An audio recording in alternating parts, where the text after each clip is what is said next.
أما بعد فأعوذ بالله من الشيطان الرجيم بسم الله الرحمن الرحيم والذين هم لفروجهم حافظون إلا على أزواجهم أو ما ملكت أيمانهم فإنهم غير ملومين فمن ابتغى وراء ذلك فأولئك هم العادون صدق الله العظيم اللهم صل على سيدنا محمد النبي الأمي وعلى آله وأصحابه وسلم اللهم صل على سيدنا محمد النبي الأمي وعلى آله وأصحابه وسلم۔ میرے معزز مسلمان بزرگوں، عزیز بھائیوں، ایمان والوں کی ایک بڑی خوبی اور صفت ہے کہ ان کی جو جنسی خواہش ہے، جو ایک فطرتی چیز ہے، وہ حدود میں رہتی ہے، شریعت کے دائرے میں رہتی ہے، اور اس کے لیے جائز شکل جو شریعت نے بتائی ہے وہ نکاح بتایا ہے۔ یہ ایک فطرتی خواہش ہے، اور ایک مرد کی فطرتی، عورت کی فطرتی ضرورت ہے۔ ایمان والے کی خوبی کیا ہے کہ وہ اس کی یہ خواہش حدود میں رہتی ہے۔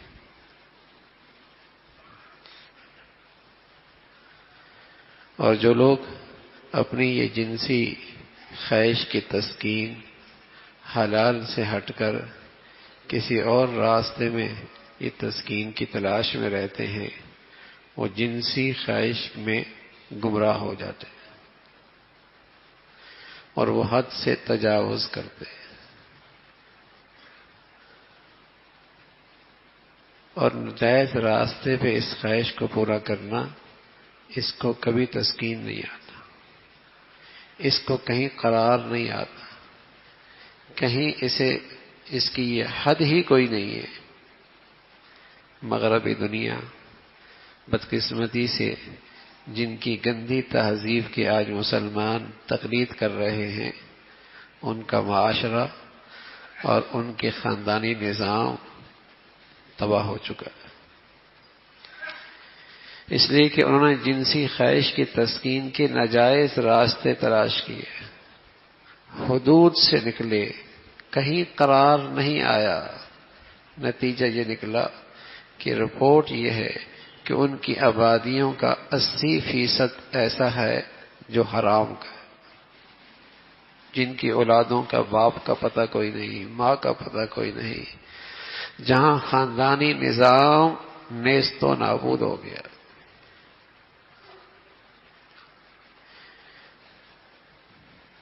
فطرتی زندگی جو تھی، جو شریعت تھی، اس کے حدود کا خیال نہ رکھا،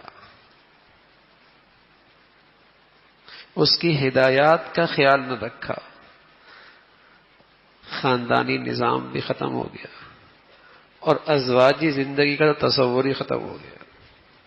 جس معاشرے میں یہ جنسی خواہش کی تسکین کے ناجائز راستے شروع ہو جاتے ہیں، وہ معاشرہ تباہ ہو جاتا ہے، وہاں خاندانی نظام ختم ہو جاتا ہے، وہاں ازواجی رشتوں کا اعتماد ناپید ہو جاتا ہے، وہاں طلاقیں ہیں، وہاں خلا ہیں، وہاں گھروں کا ٹوٹ پھوٹ ہے۔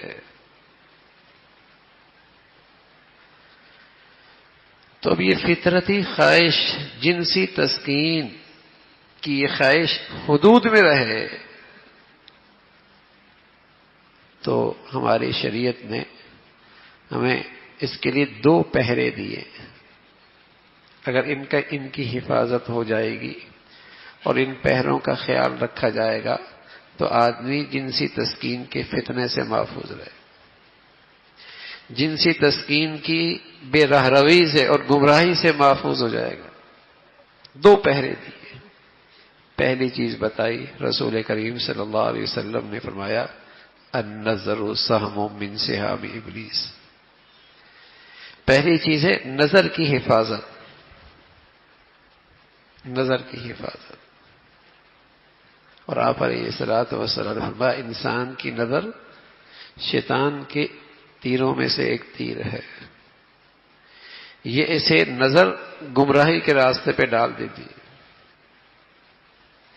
اس کے دل کے اندر فسادی خیالات آنے لگتے ہیں، اور پھر اس کی عفت پاک دامنی داغدار ہو جاتی ہے، پھر اس کا شباب ناپاک ہو جاتا ہے، پھر اس کی جوانیاں رسوائی کا باعث بنتی ہیں۔ تو ہماری شریعت نے پہرا دیا نظر کی حفاظت۔ کسی غیر محرم کو لذت کی نظر سے دیکھنا یہ زنا کا پہلا قدم ہے۔ کسی نامحرم کو لذت کی نظر سے دیکھنا یہ زنا کا پہلا قدم ہے۔ رسول کریم صلی اللہ علیہ وسلم فرمایا کرتے تھے العینان تزنیان، آنکھیں بھی زنا کرتی، وزناہما النظر، اور ان کا زنا کیا ہے؟ بد نظری، بد نگاہی۔ لذت لینے کے لیے نامحرم پہ نظر ڈالنا، العینان تزنیان، آنکھیں بھی زنا کرتی ہیں۔ اگر یہ رکاوٹ نظر انداز کر دی جائے تو آدمی جنسی خواہش کی گمراہی میں پڑ جاتا ہے۔ نظر محفوظ نہیں، دل محفوظ نہیں، دل محفوظ نہیں، شرمگاہ محفوظ نہیں۔ قل للمؤمنین یغضوا من ابصارہم ویحفظوا فروجہم، اللہ کا کلام ہے، ایمان والوں سے کہہ دیجئے نظریں جھکا لیجئے، شرمگاہ کی حفاظت ہو جائے گی۔ شرمگاہوں کی حفاظت کا راستہ نظروں کی حفاظت ہے۔ قل للمؤمنین یغضوا من ابصارہم، ایمان والوں سے کہہ دیجئے نظریں جھکا لیجئے، ویحفظوا فروجہم، اپنی شرمگاہوں کی حفاظت کیجئے۔ تو شرمگاہ کی حفاظت، جنسی خواہشات کی بے راہ روی اور گمراہی سے حفاظت، نظروں کی حفاظت، نظر پاک ہو جائے، نظر محفوظ ہو جائے۔ آج ہر طرف بے راہ روی ہے، چاروں طرف کہیں نظر کو پناہ ہی نہیں ہے۔ لیکن میرے عزیزو، اگر یہ خیال کر لیا جائے، اگر یہ تصور کر لیا جائے کہ اگر خدا نہ خواستہ نظر چلی جائے اور پھر اس شرط کے ساتھ نظر کی واپسی کی امید ہو اور کہہ دیا جائے کہ میاں اس چیز کو نہ دیکھنا، نظر واپس آ سکتی ہے، کیا کہے گا؟ لکھوا لو، ساری زندگی نہیں دیکھوں گا لیکن نظر تو مل جائے۔ دنیا تاریک ہو رہی ہے، نظر واپس آ جائے، جو لکھوانا ہے، جس چیز کو نہیں دیکھنا لکھوا لو۔ اللہ نے تو بغیر معاہدے کے یہ ایسی شاندار مشین دے رکھی ہے، تو اس نعمت کی کیا یہ احسان شناسی ہے، قدردانی ہے کہ جہاں سے اللہ منع کر رہے ہیں وہیں نظر ڈالنی ہے؟ یہ اس نعمت کی قدر ہے، یہ اس دولت کی قدر ہے، اس محسن کی احسان شناسی یہی ہے۔ اس ذات نے تو کوئی معاہدہ بھی نہیں دیا، اور یہ کہا سب کچھ دیکھو، تمام حسین مناظر دیکھو، دنیا دیکھو، ماں باپ کو دیکھو، اولادوں کو دیکھو، لیکن بس دو چیزوں سے پابندی ہے، دو چیزوں کی پابندی ہے، باقی جو چاہو دیکھ لو۔ ایک، کسی پہ حقارت کی نظر نہ ڈالو، اور دوسرا فرمایا کسی غیر محرم پہ لذت کی نظر نہ ڈالو۔ جہان دیکھو، دنیا دیکھو،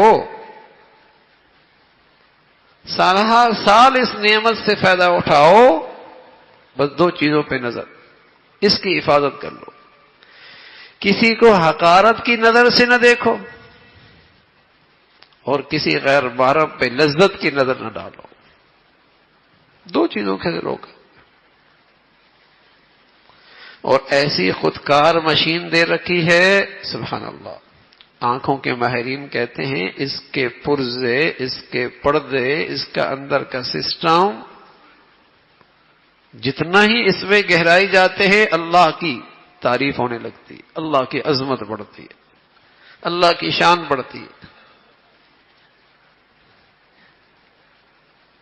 یہ پتلی ہے نا، روشنی میں جائیں تو یہ پھیل جاتی ہے، اندھیرے میں آئیں تو یہ سکڑ جاتی ہے۔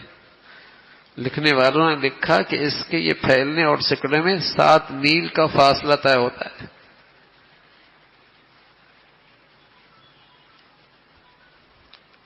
اور یہ خودکار مشینیں خود بخود ہو جاتا ہے۔ اگر یہ ذمہ داری ڈال دی کہ بٹن ہے دباؤ،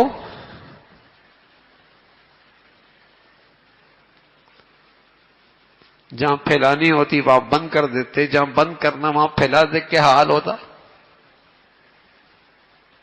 سیکنڈوں میں یہ پتلی پتلی فاصلہ طے کرتی،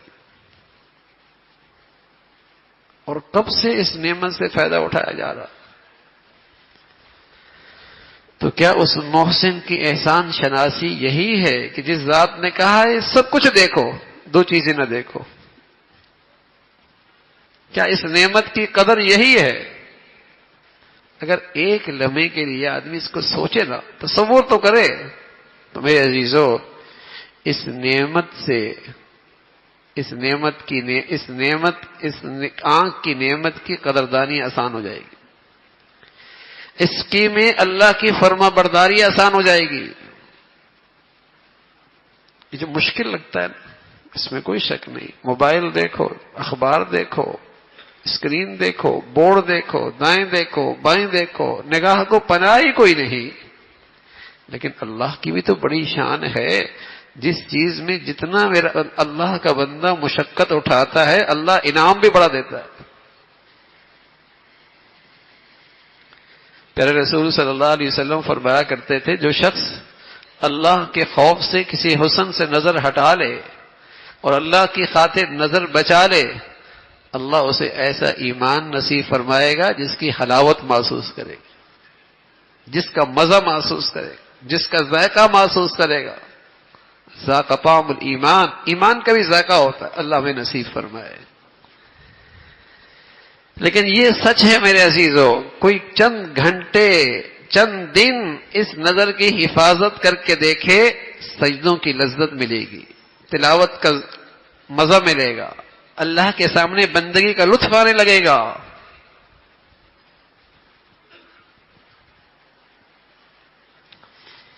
تو ایسی غیر معمولی نعمت ہے، اس کا شکر ہے، اس نعمت کی قدردانی ہے، اس محسن حقیقی کی احسان شناسی ہے کہ اس نظر کی حفاظت ہو،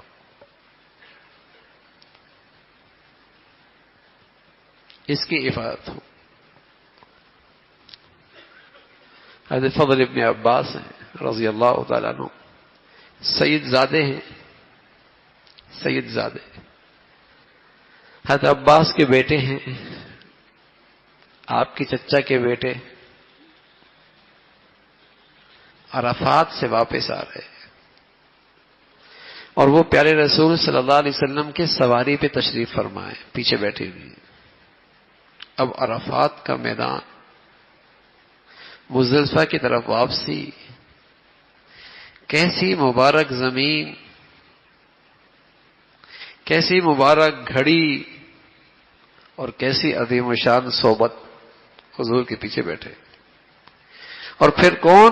فضل ابن عباس جیسا شہزادہ، سید زادہ، شخصیت بھی کیسی، اللہ کی شان، حج سے واپسی ہے، عورتیں بھی گزر رہی ہیں۔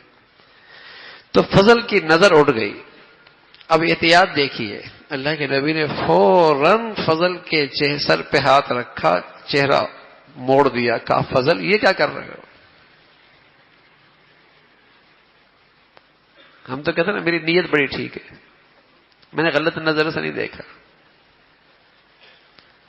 میں عرض کر رہا ہوں عرفات سے واپس آ رہے، کیسی مبارک گھڑی، کیسی مبارک زمین، اور وہ شخصیت بھی کوئی معمولی نہیں، اور صحبت بھی کیسی حضور کے پیچھے. لیکن اللہ کے نبی صلی اللہ علیہ وسلم نے بتایا النطر سہم من سہام ابلیس، یہ شیطان کا تیر ہے.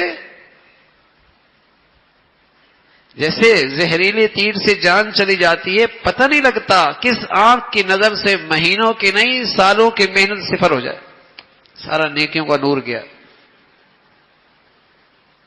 سارا نیکیوں کا نور گیا.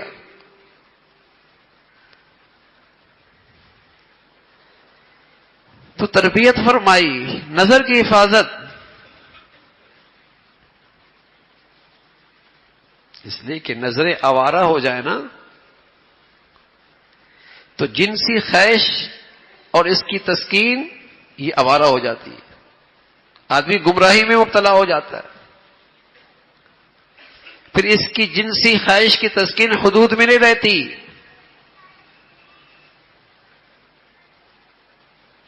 اور جب یہ حدود سے نکلتا ہے تو کہیں قرار نہیں آتا، کہیں قرار نہیں آتا. مغربی ماحول میں عورت سستی ہے، قدم قدم پہ موجود ہے، لیکن جنسی تسکین کی خواہش پوری ہو گئی نہ ماں زنا بالجبر کے اتنے واقعات ہیں کہ وہ خود پریشان ہو گئے.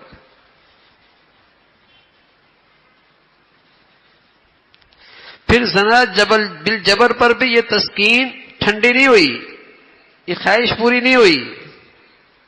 اب یہ بڑھتے بڑھتے یہاں تک پہنچی ہے کہ جس سے جنسی تسکین پوری کی، جب تک کرنے کے بعد اسے قتل نہ کر دے تسکین نہیں آتی. اور ایسے واقعات بھی اس معاشرے میں بھرے پڑے.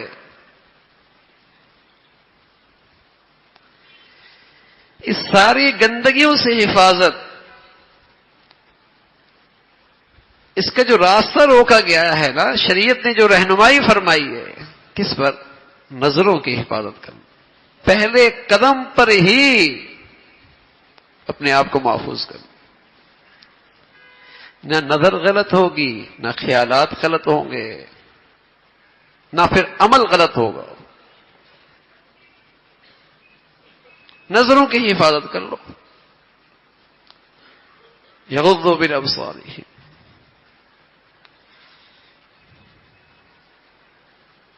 یہ فرض ہے مردوں کے لیے بھی عورتوں کے لیے بھی.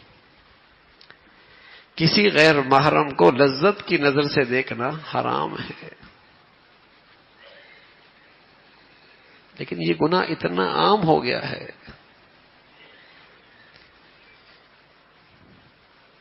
کہ موبائل لیا، مرد بھی دیکھ رہا ہے، عورتیں بھی دیکھ رہی ہیں. اور کوئی احتیاط، آدمی بہت سارے گناہوں سے احتیاط کرتا ہے، اس کی تو احتیاط کی فکر بھی نہیں ہوتی.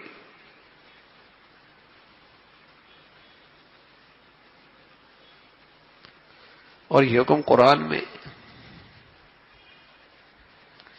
اللہ کی شان نماز کی بات آئی نا تو صرف مردوں سے کہا اقیموا الصلاۃ، عورتیں بھی اس میں داخل ہیں.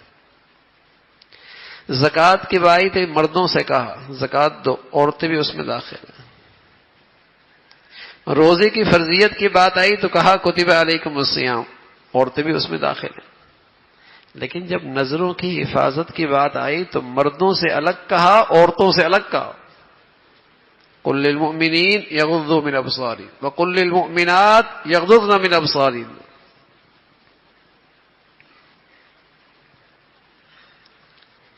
نظروں کی حفاظت کرو.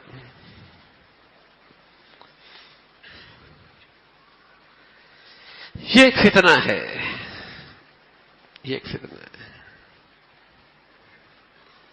اور بڑی ہمت کی بات ہے. اللہ نے انسان کی ارادے میں بڑی طاقت رکھی. اگر یہ ہمت کر لینا تو پھر اللہ کی مدد بھی آیا کرتی ہے، پھر اللہ کی مدد بھی آیا کرتی ہے.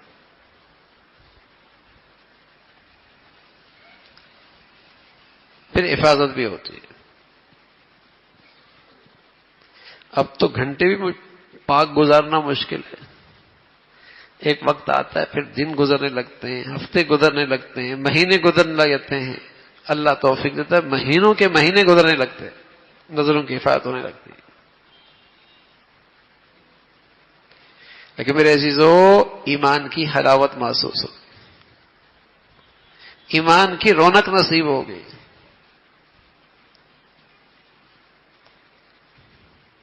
عبادات میں جان اور روح آ جائے گی، نظروں کی حفاظت۔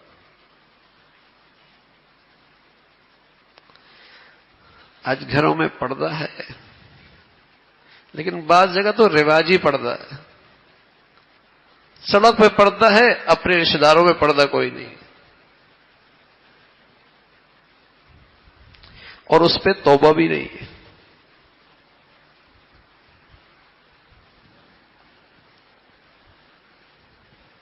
اور اس کی خرابیاں کتنی ہیں وہ بھی سب کو پتہ ہے۔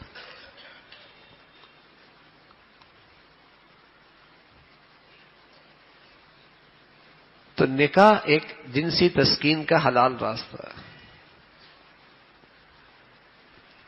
اس میں انعام ہے، اس میں ثواب ہے،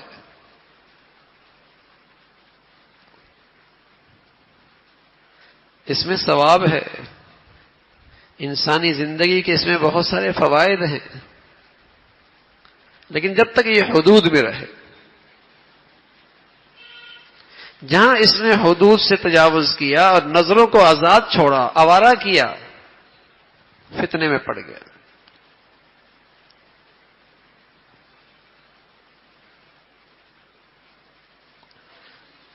اب یہ نظر ہے، دو جگہوں سے روکا ہے، باقی تو بعض جگہ نظر ڈالنے سے انعام ہی انعام ہے۔ حدیث میں آتا ہے، ابا کو دیکھا، اماں کو دیکھا، محبت سے دیکھا، اللہ حج عمرے کا ثواب عطا فرماتے ہیں۔ اپنی بیوی کو دیکھا، بیوی نے شوہر کو دیکھا، دونوں نے محبت کی نظر سے دیکھا، اللہ دونوں کو رحمت کی نظر سے دیکھتے ہیں۔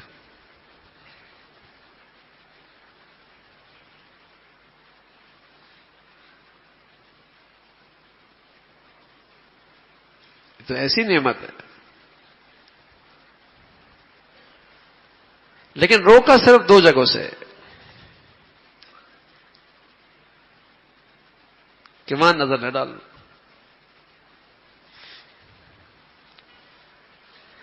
تو ایک تو پہرا بٹھایا نظر پر، نظر کی حفاظت، اور دوسری چیز بتائی عورت کا پردہ، عورت کا پردہ۔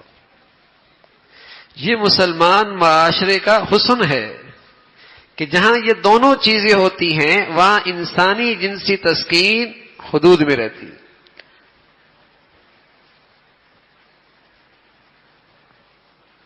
وہاں معاشرہ گندا نہیں ہوتا۔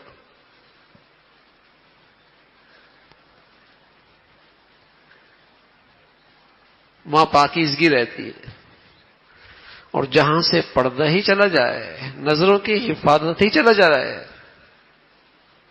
وہاں ازواج زندگی ختم، وہاں خاندانی نظام سسٹم ختم، اور معاشرہ ہر آئے دن گندگی سے بھرتا چلا جاتا ہے۔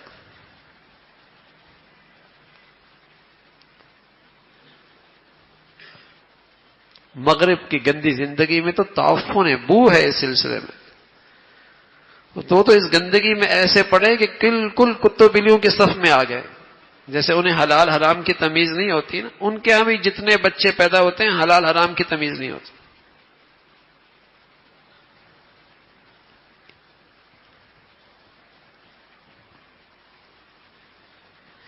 لیکن اسلامی زندگی میں، اسلامی معاشرے میں، مسلمانوں کے ہاں تو رسول کریم صلی اللہ علیہ وسلم فرمایا جہاں بدکاری ہوتی ہے وہاں سے ایمان اٹھ جاتا ہے، وہاں سے ایمان اٹھ جاتا ہے۔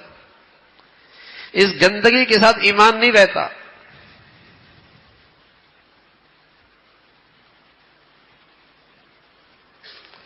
تو تحفظ فرمایا کہ نظروں کی حفاظت کرو، پردے کا اہتمام کرو۔ پردے کا اہتمام کرو.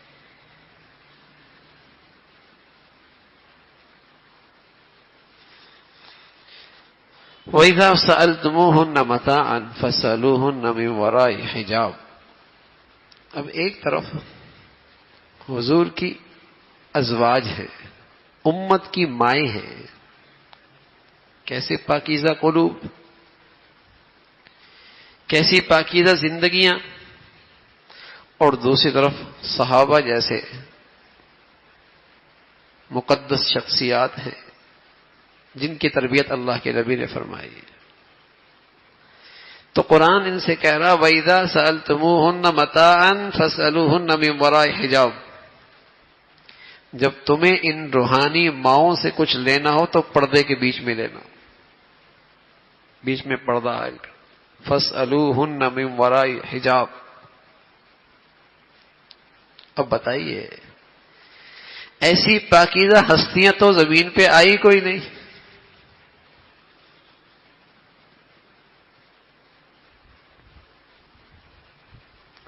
لیکن وہاں بھی اہتمام ہے کہ مسلمان معاشرے کا تحفظ، تقدس، طہارت ہے ہی پردے میں. پردے کا اہتمام ہو.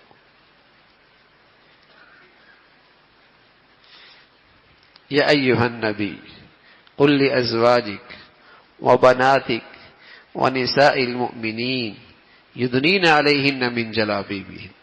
اے نبی آپ فرما دیجئے اپنی بیویوں سے، وبناتک اپنے بیٹیوں سے، ونساء المؤمنین اور تمام ایمان والیوں سے کہہ دیجئے یدنین علیہن من جلابیبہن کہ وہ اپنی چادر پیشانی سے لٹکا دیا کرے. کتنا اہتمام ہے.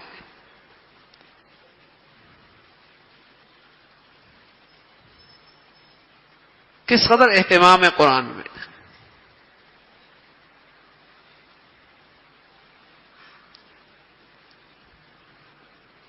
میرے عزیزو، نظروں کی حفاظت جن گھروں میں ہوتی ہے، جن زندگیوں میں ہوتی ہے، جن خاندانوں میں ہوتی ہے، جہاں پردے کا اہتمام ہوتا ہے، وہ بہت سارے فتنوں سے ان کی حفاظت ہو جاتی، بہت ساری فتنوں سے حفاظت ہو جاتی.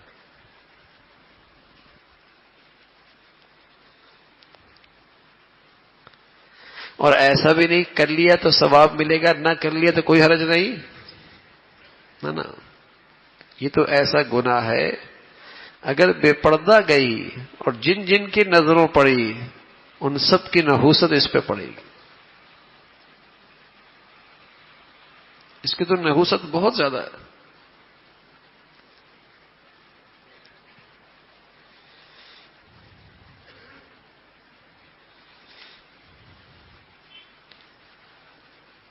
پروپیگنڈے کی دنیا ہے.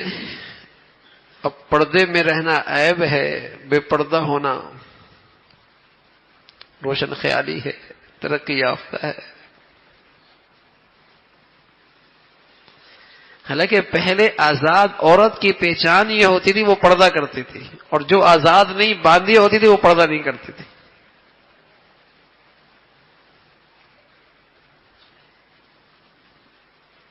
یہ تو مسلمان عورت کے لیے عزت کی چیز تھی.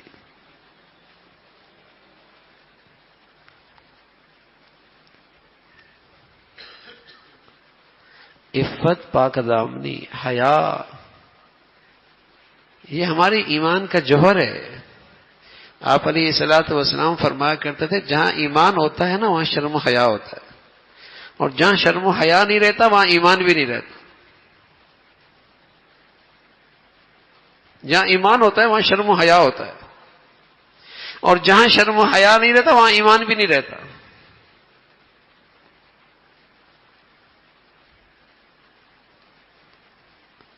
الایمان والحیاء قرناء جمیعا فاذا رفع احدهما رفع الاخر. یہ دونوں ساتھ ساتھ چلتے، ایک گیا تو دوسرا بھی چلا جاتا ہے.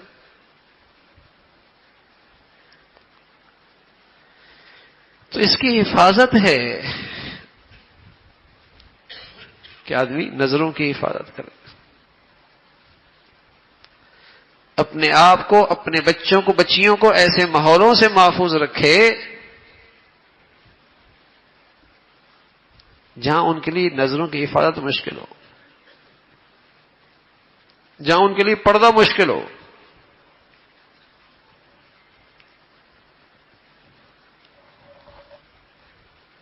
بہت سارے فتنے اسی سے پھوٹتے ہیں،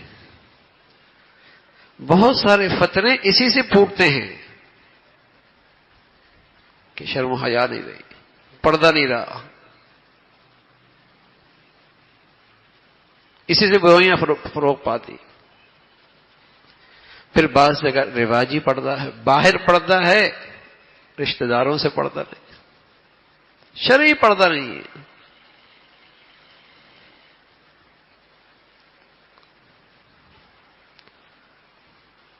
ایک ہے کوتاہی کا احساس، شرمندگی اور ندامت. تو امید ہوتی ہے کہ اللہ رب العزت اسے توفیق نصیب فرما دیں گے. اور ایک یہ ہے کہ اللہ کا حکم ٹوٹ رہا ہو اور اس کا احساس بھی نہ ہو. ایک یہ کہ فریضے میں کوتاہی ہو رہی ہو، شرمندگی بھی نہ ہو. اور اس سے بڑی مصیبت یہ ہے کہ برائی بھی ہو رہی ہو اور برائی کو فخر پہ کر رہے ہو، فخر سے کر رہے ہو، برائی کو فخر سے کر رہا ہو اور برائی میں عزت سمجھ رہا ہو. برائی ہو جانا اتنی بری بات نہیں، لیکن برائی پر اصرار، گناہ ہونا اتنی بری بات نہیں، لیکن گناہ پر اصرار یہ بہت برا ہے. اور اس سے برا یہ ہے کہ جب گناہ اسٹیٹس بن جائے،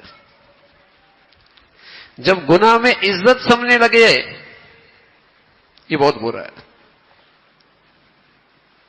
کہ اس کی نظر میں بے پردگی میں عزت ہے، بے پردگی اسٹیٹس ہے.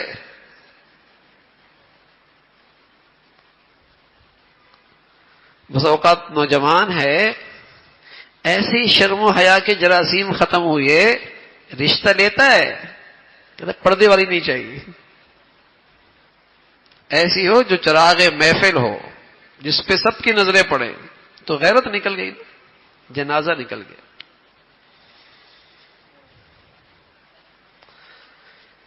ٹھیک ہے نماز پڑھ لے گی، لیکن ہمارے گھر میں پردہ نہیں ہے، ہم اسے برداشت نہیں کر سکتے.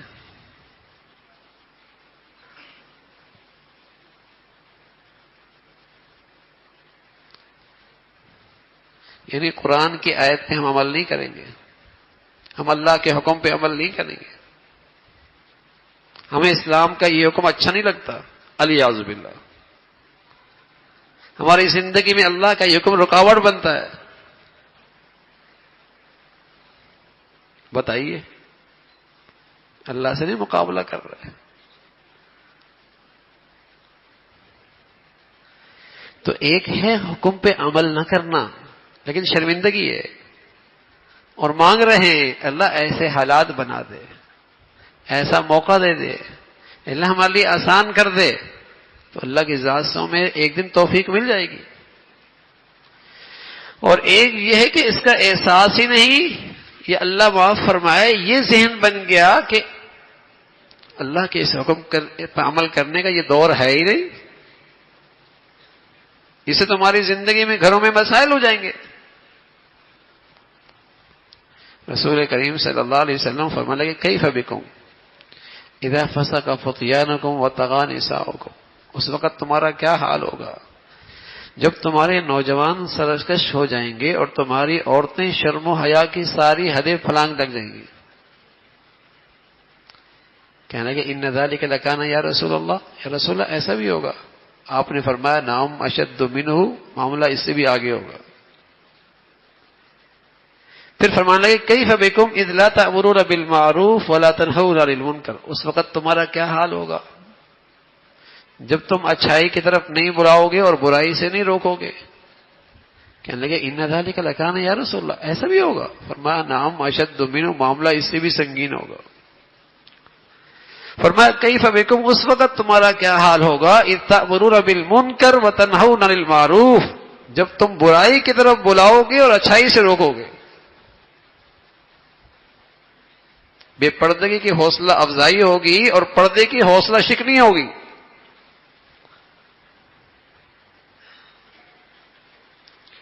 اس وقت تمہارا کیا حال ہوگا جب تم برائی کی طرف بلاؤ گے اور اچھائی سے روکو گے. حیران ہو گئے, کہنے لگے ان ذالک لکان یا رسول اللہ, مسلمانوں میں ایسا بھی ہوگا؟ فرمایا نعم اشد منہ, معاملہ اس سے بھی سنگین ہوگا. پھر فرمایا اس وقت تمہارا کیا حال ہوگا؟ اذ رأیتم المنکر المعروف, جب تمہاری نظر میں برائی برائی نہیں رہے گی, اچھائی بن جائے گی.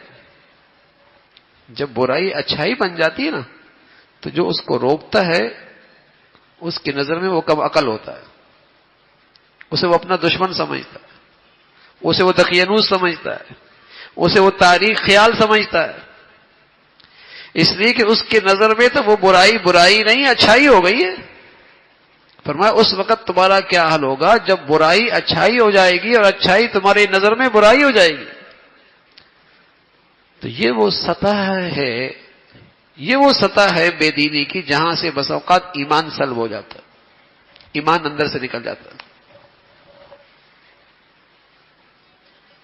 ایک ہے غلط کو غلط سمجھ کے کرنا اور ایک ہے غلط کو صحیح سمجھ کے کرنا. ایک ہے گناہ کو شرمندگی کے ساتھ کرنا اور ایک ہے گناہ کو فخر کے ساتھ کرنا. آپ علیہ الصلوۃ والسلام فرمانا کہ کل امت معافن الا المجاہرین, میری ساری امت کی معافی ہو جائے گی مگر ان کی معافی نہیں جو علی الاعلان گناہ کرتے ہیں, ڈنکے کے چوٹ کرتے ہیں. ایک آدمی کا نوٹ پھٹا ہوا ہو نا, اور بینک والے کے پاس جائے, نوٹ پھٹا ہوا ہے تو اس کو دے دے گا, لیکن اس کے سامنے وہ نوٹ پھٹ پھاڑ دے, یہ اب تو نہیں ملے گا, یہ تو سرکشی ہے. ایک آدمی عدالت میں جائے کہ مجھ سے غلطی ہو گئی, اپیل کرتا ہے, ہو سکتا ہے معافی مل جائے. اور ایک آدمی اگر یہ کہہ دے کہ میں گناہ نہیں چھوڑوں گا, مجھے معاف کر دو, یہ تو توہین عدالت ہے, یہ تو توہین عدالت ہے.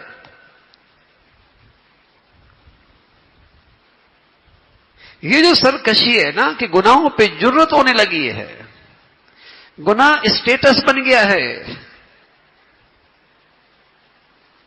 گناہ فخر کی چیز ہو گئی, شرمندگی رہی ہے. اور اس حکم پر قرآن کی کئی ساری آیات ہیں پردے پر, پورے رکوع اس پر موجود ہے. وَإِذَا بَلَغَ الْأَطْفَالُ مِنْكُمُ الْحُلُمَ فَلَا يَسْتَأْذِنُوا, بچہ ہے, چھوٹا بچہ ہے, اب تک بالغ نہیں ہوا, گھر میں رہتا ہے, لیکن فرمایا گھر میں رہنے والا بچہ بھی 3 اوقات میں اپنے ابا اماں کے خلوت والے کمرے میں داخل نہیں ہوگا. 3 مرات من قبل صلاۃ الفجر, نماز فجر سے پہلے. وحین تضعون ثيابکم من الظہیرہ, دوپہر کے وقت جب کپڑے زائد اتار دیے جاتے ہیں. ومن بعد صلاۃ العشاء, عشاء کے بعد زائد کپڑے اتار دیتے.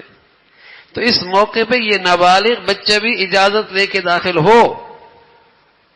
کیوں؟ اللہ نے اس میں ایک شرم و حیا کی دولت رکھی ہے, ہیرا رکھا ہے. کہیں ایسی نظر نہ پڑے, کہیں وہ چٹک نہ جائے, کہیں اس کے سامنے کوئی ایسا منظر نہ ہو جس سے اس کے اندر کوئی فساد آئے. سبحان اللہ. اب یہ قرآن اتنا تربیت کا اہتمام کر رہا. یا ایھا الذین آمنوا لا تدخلوا بیوت النبی الا ان یؤذن لکم. یا ایھا الذین آمنوا لا تدخلوا بیوتا غیر بیوتکم حتی تستأذنوا. ایمان والو, جب تم کسی گھر میں داخل ہو پہلے اجازت لے لو. یہ اتنا اہتمام اس لیے کرایا جا رہا کہیں نظریں غلط نہ اٹھ جائے, کہیں پردے میں کوتاہی نہ ہو جائے, کہیں دل خراب نہ ہو جائے, کہیں یہاں فساد نہ آ جائے. زمانہ جاہلیت میں عورتیں نکلا کرتی تھی اور دوپٹہ کیا کرتی تھی, اور اس دوپٹے کے دونوں طرف کو پیچھے پشت پہ ڈال دیا کرتی، سینہ کھول کے چلتی تھی. تو قرآن نے بتایا وَلَا تَبَرَّجْنَ تَبَرُّجَ الْجَاهِلِيَّةِ الْأُولَىٰ، ایمان والو مسلمان عورتوں سے کہا کہ تم اس جاہلیت اولا کی طرح بناؤ سنگھار کر کے باہر نہ نکلنا، آرائش نمائش کر کے باہر نہ نکلنا. وہ تو دوپٹہ پھر بھی کرتی تھی، اب تو دوپٹے کی ضرورت ہی نہیں ہوتی.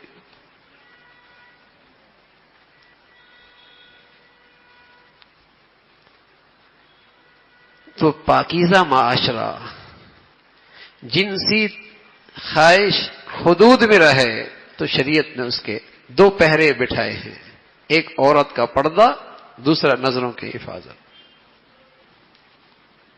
نظروں کی حفاظت ہے اس معاشرے میں ہمت کا کام. لیکن میرے عزیزو، اللہ بھی تو دیکھ رہے ہوتے نا، جب اس کا بندہ اس کی خاطر مجاہدہ اٹھاتا ہے اور مشقت اٹھاتا ہے اور تکلیف اسے ملتی ہے تو اللہ کے ہاں انعام بھی بہت ملتا ہے، اللہ کے ہاں سے اکرام بھی بہت ہوتا ہے. جن ماحولوں میں اس کا اہتمام نہیں، اور کوئی مرد اور کوئی عورت اور کوئی بچہ اور بچی وہاں شرم و حیا کی زندگی گزارتا ہے تو انعام بھی بڑا ہے، قربانی بڑی ہے، مجاہدہ بہت ہے، اور اللہ بڑے قدردان ہے، اللہ بڑے قدردان ہے. تو ہمت کرنی چاہیے، حوصلہ کرنا چاہیے کہ ہمارے گھروں میں نظروں کی حفاظت بھی ہو ہماری زندگیوں میں، اور پردے کا بھی اہتمام ہو. اور اگر کہیں کوتاہی ہے تو اللہ سے مدد مانگیں، اپنی سی کوشش شروع کر دیں، اللہ سے مدد مانگنا شروع کر دیں، مانگتے رہیں. مر گئے تو اللہ سے کہیں گے اے اللہ مانگتے تو رہتے نا آپ سے، کچھ عذر تو ہو ہمارے پاس، مانگ تو رہے تھے نا ہم. کوشش بھی کرتے رہیں اور مانگتے بھی رہیں، اللہ سے مانگتے رہیں کہ اللہ رب العزت ہمیں شرم و حیا کے لحاظ سے جو احکامات ہیں ان پر بھی عمل کرنے کی توفیق نصیب ہو، ہاں؟ اس کا اہتمام ہو. اس لیے کہ میرے عزیزوں، یہ جو چیزیں اب بڑھ رہی ہیں نا، اس کی کوئی حد نہیں ہے. پہلے گھروں میں، شریف گھروں میں ایسا لباس، ایسا رہن سہن نہیں ہوا کرتا تھا. لیکن آہستہ آہستہ یہ چیزیں چونکہ ہمارے بچے اسکرینوں پہ دیکھتے ہیں تو وہ چیزیں خود بخود وہ زندگیاں گھروں میں آنا شروع ہو گئی ہیں. پیارے رسول صلی اللہ علیہ وسلم فرمایا کرتے تھے ہن کاسیات عاریات ممیلات مائلات رؤوسهن کاسنمۃ البخت لم یجدن ریح الجنہ وان ریحها لتوجد من مسیرۃ کذا وکذا. ایک دور ایسا بھی آئے گا اور ایسی مخلوق بھی تمہیں نظر آئے گی، کاسیات لباس پہنی ہوئی ہوں گی، عاریات لیکن پھر بھی بے لباس ہو. اب اس زمانے میں ایسی مخلوق نہیں تھی، لیکن اللہ کے نبی نبوت کی آنکھ سے یہ دور دیکھا تھا کہ لباس ہے لیکن نہیں ہے. اس لیے لباس تو وہ ہوتا ہے نا جس سے پوری سطح ڈھمپی ہوئی ہو، اور عورت کا پورا جسم سطر ہے لیکن اتنا باریک ہے کہ اس سے جسم اور نمایاں ہو رہا ہے، اتنا چست ہے کہ اس سے جسم اور واضح ہو رہا ہے. فرمایا بال کیسے ہوں گے؟ جیسے اونٹ کی کوہان ہوتی،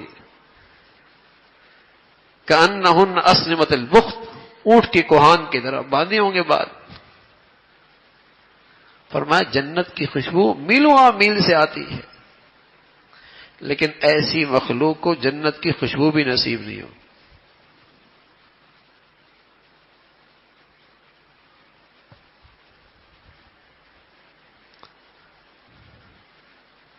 بس اوقات عبادت ہو رہی ہوتی ہے، وظائف بھی چل رہے ہوتے ہیں،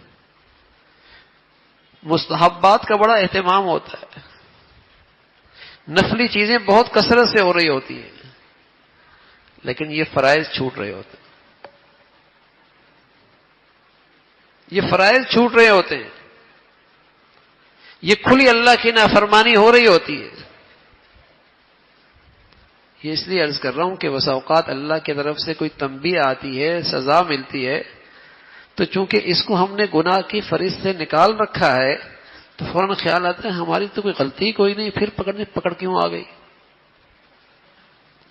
چونکہ ان چیزوں کو ہم نے گناہوں کی فہرست سے نکال رکھا ہوتا ہے نا، اور پھر اللہ کی پکڑ آتی تو فوراً ذہن جاتا ہے ہم تو بالکل پارسا ہیں، نیک ہیں، ہماری پتہ نہیں گھر میں یہ نحوست کیوں آ گئی، تو فوراً خیال جاتا ہے کوئی نظر لگ گئی ہوگی، کسی نے کچھ کر دیا ہوگا، کیونکہ ہم نے گناہوں کی فہرست تو بالکل ختم کر رکھی ہے نا، دو چند موٹے موٹے گناہ جو ہماری نظر میں ہیں، باقیوں کو تو ہم نے گناہوں کی فہرست سے نکال رکھا ہے۔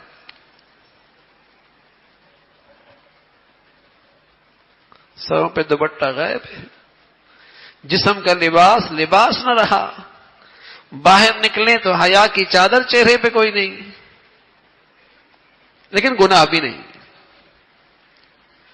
یہ ہماری گناہوں کی فہرست میں بھی نہیں کہ کبھی کوئی مبارک رات میں توبہ کی توفیق مل جائے، مبارک دن میں توبہ کی توفیق مل جائے، کسی بڑے گھر میں جا کر اللہ سے سچی توبہ کی توفیق مل جائے، اس لیے کہ توبہ تو تب کریں جب گناہ سمجھیں، گناہ کی فہرست میں بھی نہیں ہے۔ لیکن میرے عزیزو، زہر میٹھا سمجھ کے بھی کھائیں گے تو ریئیکشن تو ہوگا نا۔ آپ گناہ کریں اور گناہ نہ سمجھیں، ریئیکشن تو ہوگا اس کا، اس کی نحوست تو ہوگی۔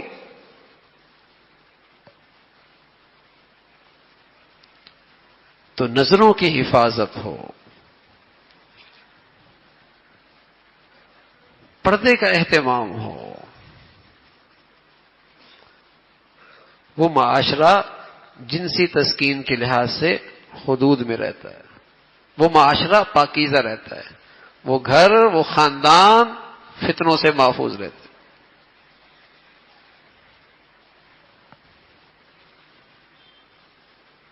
ورنہ نہ ازواجی زندگیوں میں اعتماد رہتا ہے اور نہ گھروں میں سکون رہتا ہے، اس لیے کہ جن گھروں میں بے پردگی آ گئی نا، وہاں میاں بیوی کی زندگی کا اعتماد ختم ہو گیا، وہاں میاں بیوی کی زندگی کا اعتماد ختم ہو گیا۔ اس کی نظر اس کے موبائل پہ ہوتی ہے، اس کی نظر اس کے موبائل پہ ہوتی ہے، اعتماد ہی نہیں،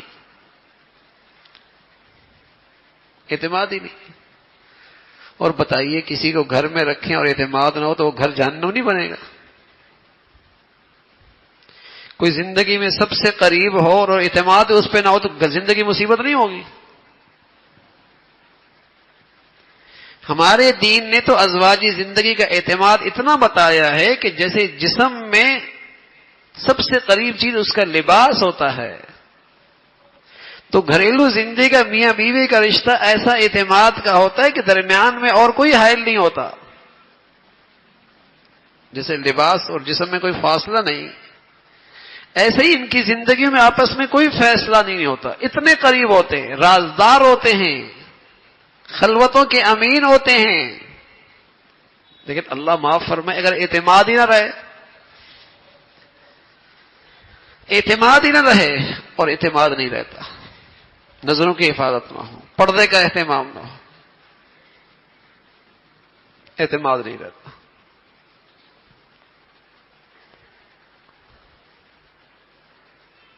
تو آخرت بھی خطرے میں ہے اور دنیا بھی اجیرن اور مصیبت بن جاتی ہے۔ تو میرے عزیزو، ہمت ہو، اگر روزانہ ہم جب اللہ کے گھر سے ہم سویرے نکلتے ہیں گھروں سے تو آدمی نیت کر کے جائے اور 2 رکعت نفل پڑھ لے، نفل نہیں پڑھ سکتا تھوڑی دیر کھڑے کھڑے بیٹھے بیٹھے دعا کر لے کہ اے اللہ آج میں نے اپنی نظروں کی حفاظت کرنی ہے، بس آپ میری مدد فرما دیجیے، اور رات بھر جب اس کی کوشش کرتا رہے اور اس کی کوشش میں لگا رہے تو رات کو بستر پہ آئے اور دیکھ لے اس میں کوئی کوتاہی تو نہیں ہوئی، اور جو کوتاہی ہوئی سچی توبہ کر لے. اب یقین جانیے چند دن ایسا کرے گا اس توبہ کی برکت سے اللہ اس گناہ سے نجات نصیب فرما دیں گے. اور اگر ایک دن کی گناہ رہ بھی گئے توبہ روز کرتا ہے مر گیا تو اللہ ایک دن کے گناہ ویسے ہی معاف فرما دیں گے.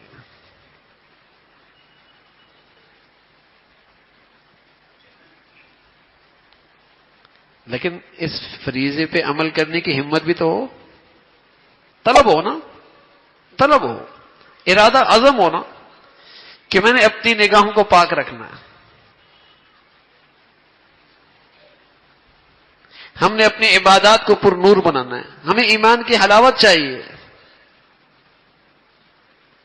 طلب ہو تو طلب ہوگی میرے عزیزوں, اور ہمت کرو گے اور دعا بھی ہوگی انشاءاللہ اللہ کی مدد اور نصرت کو اپنے ساتھ دیکھیں گے. اللہ ہم سب کو اس کی توفیق نصیب فرما دے. آخر دعوانا الحمدللہ رب العالمین. نکاح پڑھ لیتے ہیں اور پھر دعا کر لیتے ہیں. اسرار